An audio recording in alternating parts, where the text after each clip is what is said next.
Hi everyone, it's Erin from the Provincial Farmhouse. Thank you so much for joining me. Today I'm going to be doing some French country thrift flips using IOD's new Melange paint inlay. You can find a full product list in the description of this video and all your crafting needs on our website, theprovincialfarmhouse.com.au.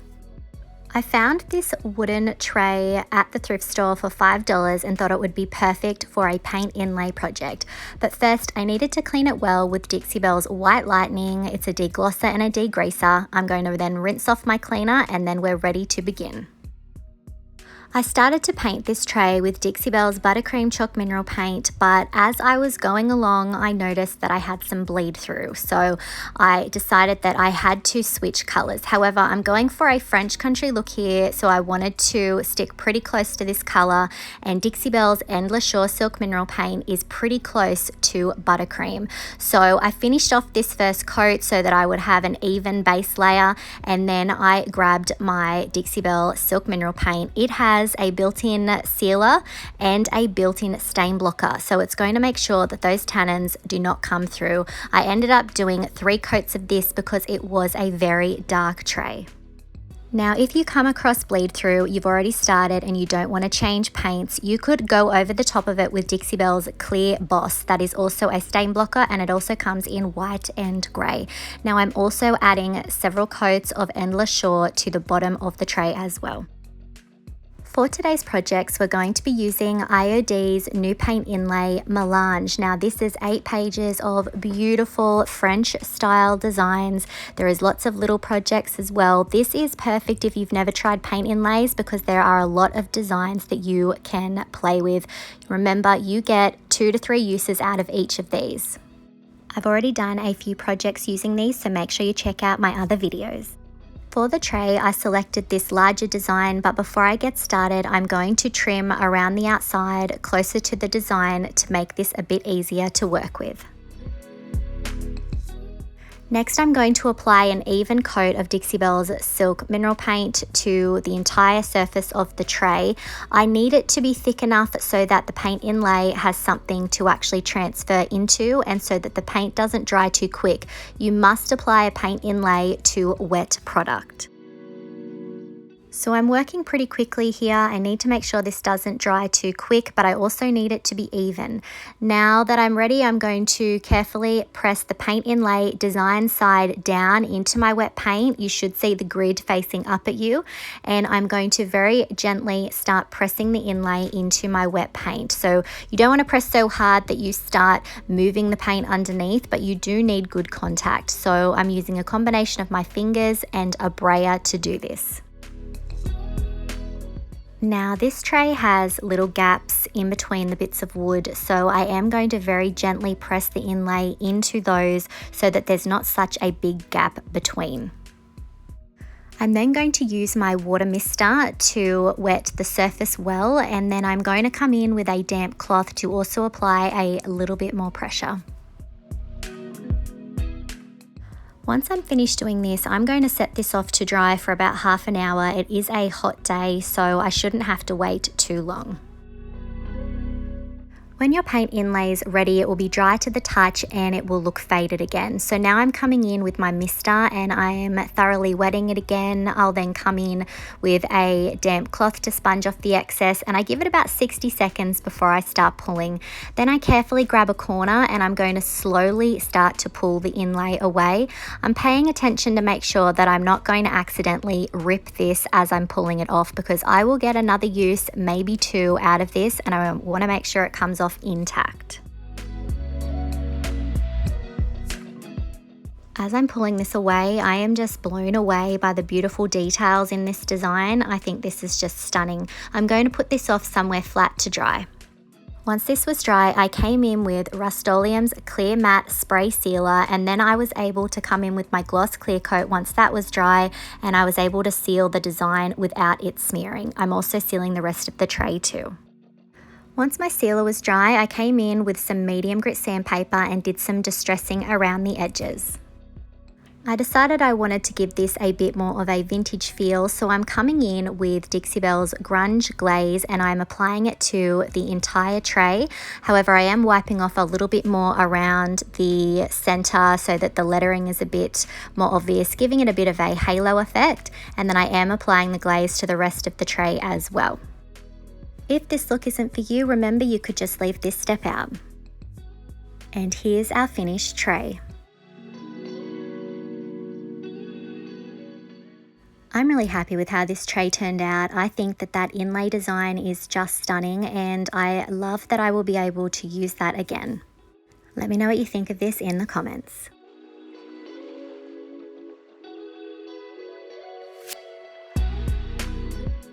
For our next project, I'm going to be giving these 3 canvas panels a makeover. I got them for $1 each. I'm going to give each of the panels 3 coats of Dixie Belle's Buttercream Chalk Mineral Paint. This chalk paint sticks really well to materials like this canvas, so I'm not worried about needing to do any priming. And I'm also going to be painting the edges of the canvas as well. When I am thrifting, I do tend to look out for projects like this because it's much cheaper than getting them from a craft store. For these canvases, I'm going to be using the 3 larger botanical designs from the Inlay, and I'm just working out my spacing. I'm now going to be using IOD's Classic Elements and Olive Crest molds. I am first going to dust my mold with some cornstarch, and then I'm working my Jovi air dry clay into one of the elements there. I am going to have to repeat this 3 times, so I'm positioning that lovely design at the top of the canvas, and then to create a border I am going to be using this little beaded design here. It is beautiful and delicate, and I definitely suggest that you sort of flex the mold a little bit before you pull it out, otherwise sometimes they tend to break. So you can see how I'm arranging them here, and then I did grab the olive crest mold and I'm just taking one element from that and using it down the bottom. And you can see I'm just trying to work out my spacing here and how I want to arrange them, and I've decided that for each side I am going to have 3 sets of that little beaded border.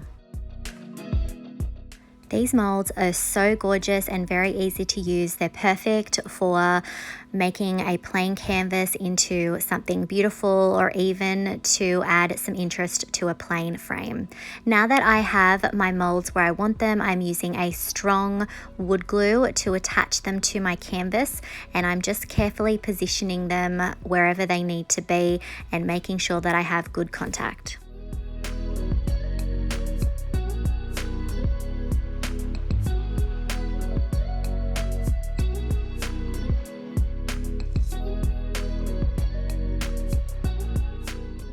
Once I have all my castings glued down, I'm cleaning up the excess glue with a baby wipe.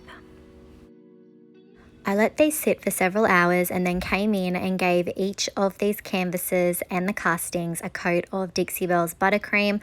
I like to paint my castings before they're completely dry, as I find that I get less cracking. I can already see that there are going to be small gaps between each of the little beaded trims that I made, but I've decided to embrace that and just have the gaps there because they are all in approximately the same spot on each of the canvases. But if I didn't want the gap, I could always make some more and fill in the gaps. Next, I'm going to start organizing my paint inlays. I am going to trim off the text of each of the little botanical designs, and I'm also going to trim a little bit closer to each of the designs just to make working with them a little bit easier. Once I have all of my inlays ready, I'm going to apply an even coat of the Buttercream Chalk Mineral Paint. And again, remember, we need this to be thick enough that the paint inlay will actually transfer, but not too thick. You really need a happy medium here. So I've got a good coat down and I'm going to press the inlay design side down. Remember, we want that grid facing up at us. And then I am very carefully going to press the paint inlay into the wet paint. Once I have all of the inlay pressed down, I'm going to take my mister and I'm going to dampen the design and then use a damp cloth to again apply just a little bit more pressure, and then I'm going to repeat the same step for each of these canvases.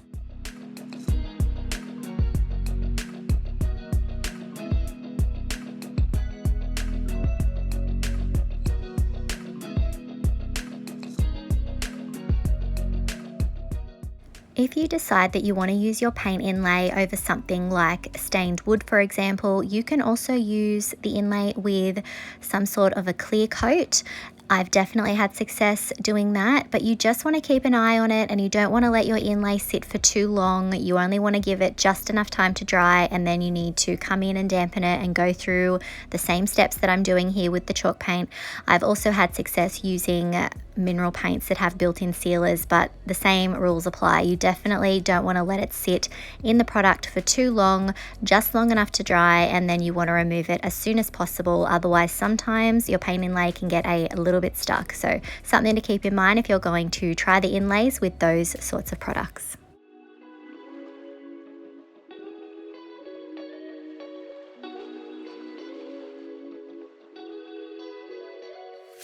Now I'm going to set my canvases off to one side to dry for about half an hour, and then we'll be ready for the next step.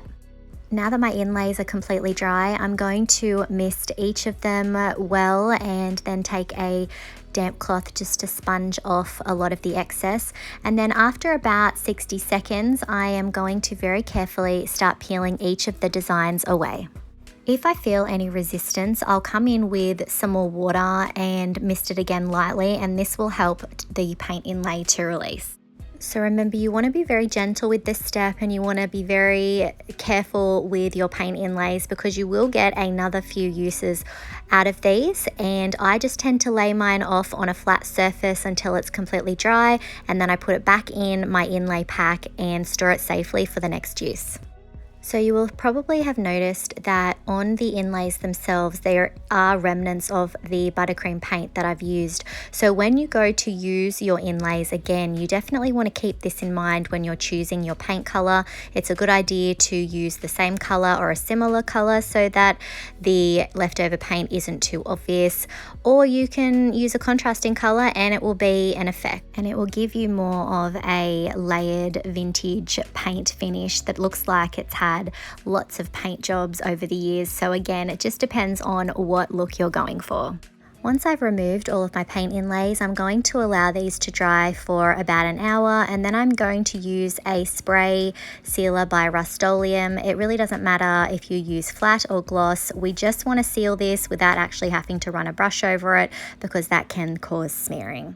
Once my clear spray sealer has dried, I'm coming in with Dixie Belle's Gloss Clear Coat to seal the entire canvases.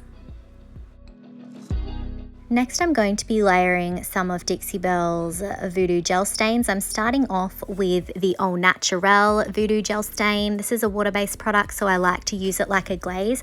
I'm applying it and then I'm using a baby wipe and a paper towel to wipe it back. I want it to stay mainly in the details and around the edges.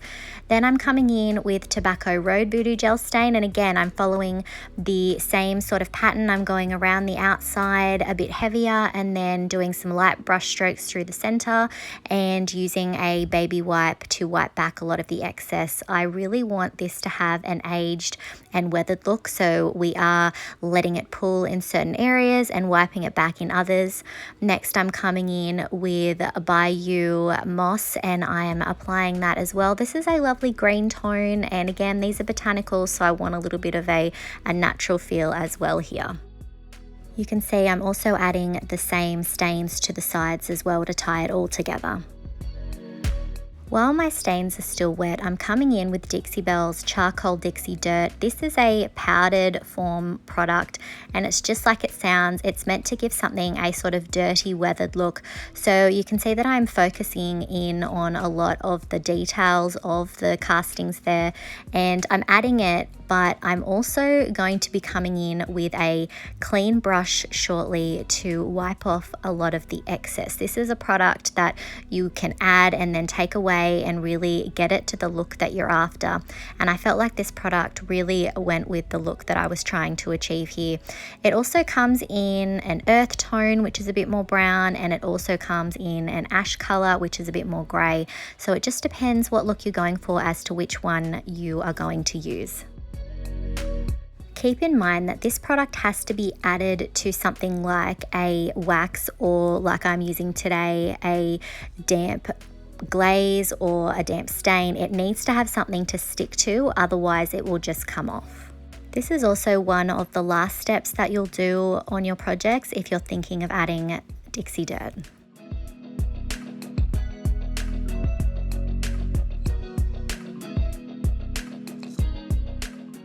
I want to age this even a little bit more, so I'm taking IOD's black permanent ink and I'm adding it to the crackle stamp from the Vintage Textures stamp, and you can see I'm just lightly pressing it on my canvas in random places, and I'm just adding that to give it a bit more of an antique look here, as if it's a artwork that has cracked over time. I'm also going to add some of the crackle to the sides as well to tie it all together. So you could definitely use a different color here, or you could use paint, or I've even actually used the same stains that I used on this project.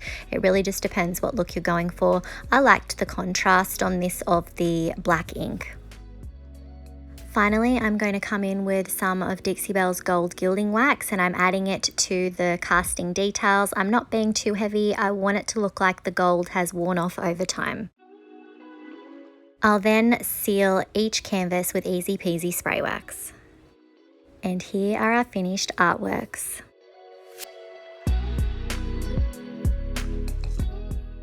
I'm really happy with how these turned out. To think that these just started off as $1 canvases at the thrift store, and by using beautiful IOD molds and the beautiful inlays, I'm able to create some lovely artworks for someone's home. Let me know what you think of these in the comments. Our final project is this little silver urn that I found at the thrift store. It had a lot of damage on it and it was missing the lid, so I didn't feel too bad about painting this. Before I added the paint, I did spray it well with Rust-Oleum Clear Matte Sealer to give it some tooth for the paint to stick to, and now I'm coming in with buttercream. I want these projects to sort of all tie together, so I'm coming in and I'm adding one coat, then once that's dry I'm going to come in with another, and I'm just being careful to get into a lot of the details. I am going to leave the inside, however, without paint, just in case somebody wants to use this as a vase. Once my paint was dry, I did decide to come in with some fine grit sandpaper and do a little bit of distressing. I did try doing some wet distressing, but this chalk paint is wonderful, and it is a bit tricky to actually do wet distressing once it's dry, so it was much easier for me to use the sandpaper in certain areas. I definitely wanted to give this more of a vintage look. Next, I'm going to take this smaller element from the melange paint inlay, and I am trimming off some of the smaller text, and I'm going to trim a little bit closer to the design before I start using it. Now, I know that I am not going to get a perfect image here because of the shape of the project that I'm working on. However, I thought even if it had just hints of this design, it would look lovely and vintage. So I'm just going to add some more buttercream. Remember, we need the inlay to go into wet paint. So I'm getting a nice coat of the paint there, and then I'm going to press the inlay down into my wet paint. So like I said, I'm not going to get a perfect image here. I have a lot of curves that I have to press and work with here, so there's going to be bits of the image missing, but that's just going to add to the antique look here, and I'm perfectly fine with that. Once I have the inlay pressed down, I'm going to mist it with my water mister and then come in with the damp cloth to apply some pressure, and then I'm going to set this off to one side to dry for about half an hour. Once my inlay was completely dry, I came back in with my mister and also a damp cloth, and I'm going to give it another 60 seconds, and then I'm going to very carefully start to pull the inlay away. And you can see there are bits of the image missing, but I'm actually really happy with how this turned out. I think it looks like a very old weathered crockery piece. And here's our little French country urn. I'm really happy with how this project turned out. I think that the buttercream gave new life to this tired piece, and the inlay just added that lovely vintage feel. Let me know what you think of this in the comments.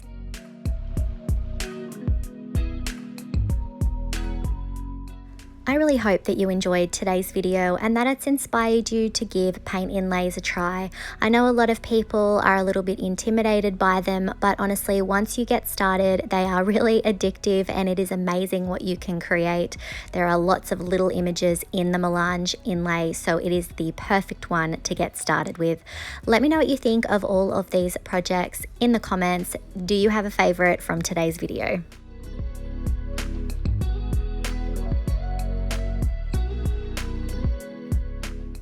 If you enjoyed today's projects, please give this video a thumbs up, comment, and if you're not already, please hit that subscribe button and the notification bell so that you don't miss out on any of our videos. You can find all the products used in today's video on our website, theprovincialfarmhouse.com.au. Thanks for watching.